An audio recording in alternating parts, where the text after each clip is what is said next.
Hola de nuevo, en este video vamos a hablar un poco sobre lo que es el propósito de vida, ya que muchos de ustedes, debido a los videos que hemos venido subiendo, se encontraron un poco con la dificultad de saber a qué nos referíamos con el propósito de vida o cómo saber cuál es el suyo. En este video al final voy a dejar un ejercicio muy sencillo que es de responder simplemente 2-3 preguntas, lo cual nos va a ayudar a encaminar y saber cuál es nuestro propósito de vida. Entonces, si aún no se han suscrito al canal, por favor suscríbanse y denle clic en la campana para no perderse ninguna notificación y continuar con esta serie de videos que ya nos han servido a muchos. Como les decía en videos anteriores donde vimos un poco cómo poder establecer las metas y tener un plan de planificación de nuestros ámbitos de vida un poco más eficientes y eficaces, vimos también cómo plantear ciertos objetivos. Dentro de esos objetivos tomamos el acrónimo MARTE para que nos ayuden a guiarnos en la elaboración de ese enunciado del objetivo que eventualmente nos iba a colaborar en que este fuese más efectivo. Si recuerdan, dentro de ese video de los objetivos que voy a colgar acá arriba, hablábamos de que fueran relevantes, de que los objetivos que escogiésemos fueran relevantes y que la manera más sencilla y más fácil para saber y entender si uno de esos objetivos va a ser relevante es poder vincularlo o que atraviese nuestro propósito de vida. Pero entonces para esto primero quiero que entendamos un poco lo siguiente. Veamos la vida. Yo sé que puede ser cliché, pero veámoslo un momento como una historia, ¿verdad? Como una película en la cual tiene un inicio, cuyo inicio ya sabemos. El hecho de poder estar viendo este video quiere decir que de alguna manera ya sabemos cómo fue el inicio de nuestra vida, ya sea porque nos la contaron nuestros padres o cuidadores o los recuerdos que hemos ido creando de nuestra historia de vida. Conocimos un poco el principio, ¿verdad? Conocemos nuestra historia del pasado y algunos dirán el futuro es un misterio y hasta cierto punto sí, porque la realidad de todos los seres vivos es que de alguna manera sabemos el desenlace de nuestras historias y por crudo que suene es la realidad, y es que este desenlace va a terminar igual, exactamente igual para todos, y es que vamos a morir. Ahora, la forma en cómo eso va a suceder va a diferir de cada persona. Sin importar que tanto lo intentemos, vamos a poder controlar hasta cierto punto muchas de las variables que van a influir en nuestra muerte. Entonces no se trata de desanimar a nadie, sino de poner un poco los pies en la realidad y saber que no importa qué hagamos, de alguna manera vamos a terminar todos de la misma forma. Precisamente es acá donde quiero invitarlos a saber que el pasado ya fue, el inicio de nuestra historia ya la conocimos y sienta las bases para lo que va a suceder, y el futuro eventualmente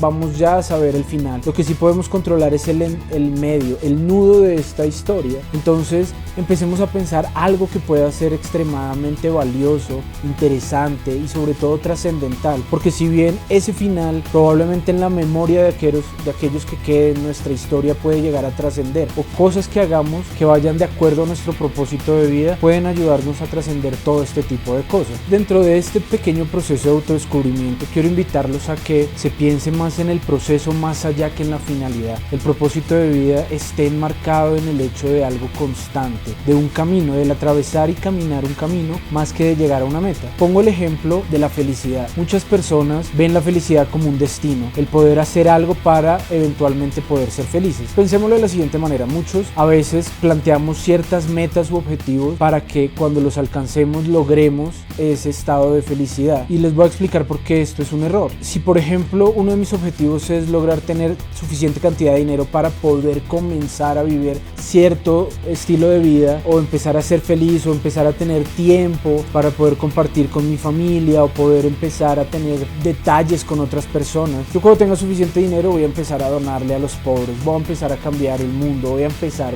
hasta que llegue hasta ese punto. Y eso no solo con el dinero, sino con otras tantas cosas. Entonces es ahí cuando la finalidad de la vida empieza a tener condicionantes, y uno de esos es la felicidad. Voy a sacrificarme, voy a luchar súper duro, voy a trabajar muy duro, voy a sacrificar horas, tiempo con otras personas, cosas que quizás me hacen feliz para poder construir algo que eventualmente me dé felicidad. Y esto creo que es un tema que empieza a estar mandado a recoger. Pongamos como ejemplo cuando trabajo con ciertos deportistas, y es muchas veces, o un objetivo claro es llegar a ser campeón o ganar una medalla de oro, y en su mente empieza a estar el no hacer ciertas cosas hasta alcanzar eso. No me voy a empezar a dar cierta vida, no voy a ir a entrenar tan fuerte si yo no soy reconocido, no soy un campeón, no me voy a cuidar en mi alimentación, no voy a cuidar quién soy soy y mi imagen, porque recuerden que una medalla de oro va a traer consigo atención de otras personas y admiración de las mismas, por lo cual va a empezar a convertir a este atleta desconocido en una figura pública. El esperar hacer todo esto antes de convertirte en campeón cada vez más te va a alejar, porque el hecho de hacer esas cosas es lo que convierte al campeón en un campeón. El medallista de oro es medallista de oro porque viene haciendo y comportándose como tal desde antes. La medalla simplemente es el resultado lógico y obvio de hacer las cosas que hace un campeón. ¿Quieres ser un campeón? Actúa como tal desde ya. Entrena como tal, aliméntate como tal, habla como tal, camina como tal, viste como tal. Es exactamente lo mismo con esto que trato de decirles. ¿Quieren ser felices? Empiecen a ser felices y no que ese sea un destino. El propósito de vida es mi recomendación, que sea a través de un proceso que los tenga contentos, algo que les llene, algo que fácilmente y por sí solo les brinde esa felicidad, les brinde ese gozo. Recuerden de pronto cuando uno era un niño y al otro día había un paseo o era el día antes de Navidad, esa emoción como que uno siente que el cuerpo no la va a alcanzar a aguantar y que uno ni siquiera puede conciliar el sueño porque está pensando en cómo va a ser el otro día. No sabías exactamente qué te iban a regalar, pero sabías que iba a ser maravilloso, y todo ese periodo puede que sea ansioso, pero uno está en un estado tan contento que casi no se le aguanta el cuerpo. Empecemos a pensar qué tipo de cosas de pronto que ya habíamos guardado en el cajón de los recuerdos, pero qué tipo de cosas aún sin importar la edad tenemos que nos hagan brotar esa sensación de estar contentos, que básicamente no tengamos que pensar en motivarnos a hacer algo simplemente porque es que nos llena tanto de gozo que lo hacemos y ya. Ese es el primer paso para saber cuál puede ser nuestro propósito de vida, algo que no importa, entre comillas, que tengamos éxito o fracasemos en alcanzar una meta específica, porque disfrutamos tanto el día a día de hacerlo que casi que se convierte en un resultado lógico el que esa meta llegue a nosotros, no nosotros llegar a ella. Entonces quiero recomendarles eso, la felicidad como un camino más no como la meta, y esto tiene que tener ciertos condicionantes, porque simplemente el sentirnos felices no es suficiente o no es válido, porque es por esto que muchas personas tienden al alcoholismo, a las drogas, al comer de más, a tener ciertos vicios, porque nos regalan una felicidad instantánea. Entonces en ese sentido cumpliría con, bueno, si me la paso drogado voy a tener un proceso súper feliz, entre comillas, de muchas cosas, de sentirme así, pero eventualmente eso no va a durar, eventualmente eso hace que mi dependencia a otras cosas fuera de mí hagan que yo no sea feliz realmente, porque necesito de ese algo extra, dependo de otras cosas, y cuando esas cosas no están, entonces no soy feliz. Entonces tiene que poderse mantener por mis propios medios y a través del tiempo, y la mejor forma de hacerlo es a través de nuestra percepción y nuestra capacidad de manejar nuestros pensamientos. Cuando yo logro manejar mis pensamientos, logro cambiar la percepción de las cosas que suceden a mi alrededor, incluso de las cosas que no puedo controlar, y siempre tomarlas de manera que me construyan, de manera que me hagan sentir que el camino de esa vida es feliz. Y eso no quiere decir que no hayan tristezas o no hayan momentos de angustia, duelo durante ese proceso, pero el poder manejarlo acá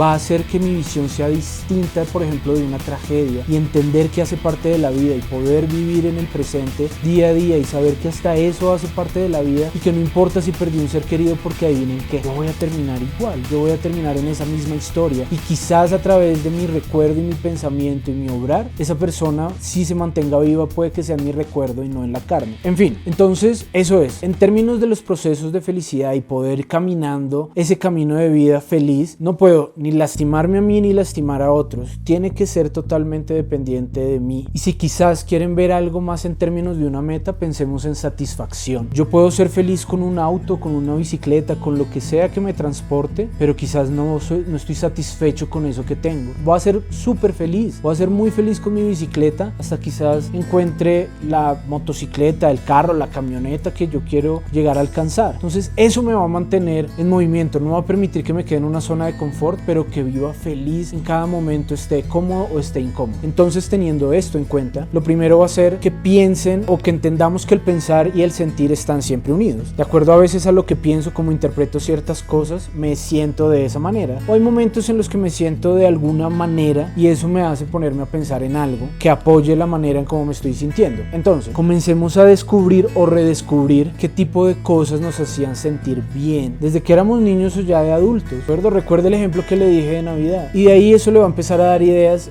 qué cosas son las que realmente le hacen brotar esa sensación, ese sentir, que lo llevan a un pensar de armonía, que eventualmente le van a llevar a un actuar sin necesidad de mucha o motivación o preocupación o sacrificio, incluso presión. Segundo, encuentre eso único que quizás a muchos no les parecía tan interesante, pero a usted sí. Durante toda la vida siempre vamos a estar descubriendo un montón de cosas. Por eso a veces es tan peligroso dejarnos llevar y comprar los sueños de otras personas, comprar lo que otras personas esperan para nosotros o lo que otras personas quieren de ellos mismos, pero no permiten que otras personas piensen distinto. Sepárese por un momento de ese tipo de comunidad y vea esas cosas que a usted le parecían maravillosas sin importar que sean impopulares. De pronto a usted le encantaban, pero a otros la verdad no le parecían muy atrayentes. Retome todas esas cosas y después comiéncelas a unir también con qué cosas se ha sentido usted a través de la vida que tenía usted talento, en qué cosas se siente que usted es bueno para hacer. Esto no necesariamente tiene que ser una ley, porque si hay algo que usted disfruta demasiado, puede aprender a volverse muy bueno, y para que sea un propósito de vida tampoco necesariamente tiene que ser el mejor, a no ser que eso esté dentro de su propósito de vida, que dentro de mi experiencia realmente no es así. Es después de mucho construir una carrera que alguien empieza realmente a soñar que su propósito es ser el mejor, y ese ser el mejor tiene un propósito más de fondo, que es quizás llegar, enseñar, compartir, dar a los demás, que ahí es donde está el último punto, y es: piense que todos los seres humanos somos seres sociales de alguna u otra manera. Todo lo que hacemos, ya sea por una victoria individual, queremos el reconocimiento de nuestros pares. Entonces les recomiendo también que ese propósito de vida esté dado a un propósito superior, a un propósito que tenga que ver con los demás, con dar a los demás, que involucre más personas. El proceso, las pequeñas preguntas que nos van a ayudar a encaminar un poco esto, de acuerdo a lo que les dije anteriormente en el video, lo he tomado de Jack Canfield, que es autor del libro Los Principios del Éxito, que no solo nos va a ayudar a entender cuál va siendo nuestro propósito y nos va a encaminar de acuerdo a lo que les dije anteriormente, sino que va usted a entender que todo este término de los propósitos de vida es empezar a ir teniendo claridades de para usted, o usted qué quiere al estar acá, en este periodo corto, en este nudo de su historia, de su cuento, de su película. ¿Qué es lo que quiere usted al final del día hacer? ¿Cómo quiere ser recordado? ¿Qué quiere usted hacer de eso? Entonces, tomando este ejemplo, lo primero que quiero que haga es enumere 2 o 3 cualidades que usted sienta que son únicas en usted, como por ejemplo puede ser entusiasmo y creatividad. Después de esto, quiero que enuncie 2 o 3 maneras en las cuales usted disfruta compartiendo, expresando e interactuando dichas cualidades con las demás personas, como por ejemplo puede ser el apoyar e inspirar. Tercero, quiero que piense por un momento en un mundo perfecto. ¿Cuál sería ese mundo ideal para usted? ¿Cómo está la gente? ¿Cómo se comunican los unos con los otros? ¿Cómo funciona el mundo? ¿Cómo se siente tanto usted como se sienten las otras personas? Y va a escribir este enunciado en tiempo presente, como si estuviera sucediendo hoy. Y recuerde que el mundo perfecto es un mundo divertido, un mundo lleno de aventura. Y por último, lo que va a hacer es unir estas 3 cuestiones y las va a unir en un enunciado. Entonces puede ser, por ejemplo, con lo que acabamos de hacer, decir: mi propósito de vida es utilizar mi creatividad y mi entusiasmo para poder apoyar e inspirar a que las personas vivan en mi mundo perfecto, que puede ser libre de preocupaciones, dueños de sí mismos, compartiendo sus talentos, practicando el amor con los demás, viviendo en el presente en armonía con todas las particularidades que tienen. Este pequeño enunciado les va a ayudar muchísimo a tener ciertas claridades de ustedes mismos, sobre todo porque en el proceso van a tener que mirar mucho adentro y ver quiénes son ustedes y volver a redescubrir quién es esa persona que está detrás, quién es ese ser interno que los moviliza, que los motiva, que les da esos rasgos de personalidad que ustedes tienen. De nuevo, suscríbanse al canal, comenten abajo cuáles son quizás esos talentos que ustedes tienen, qué es eso que de pronto sienten que los hace únicos, repetibles. Comenten abajo, me encantaría ver dentro de la comunidad quiénes o qué tipo de cosas tienen de pronto para compartir. Gracias.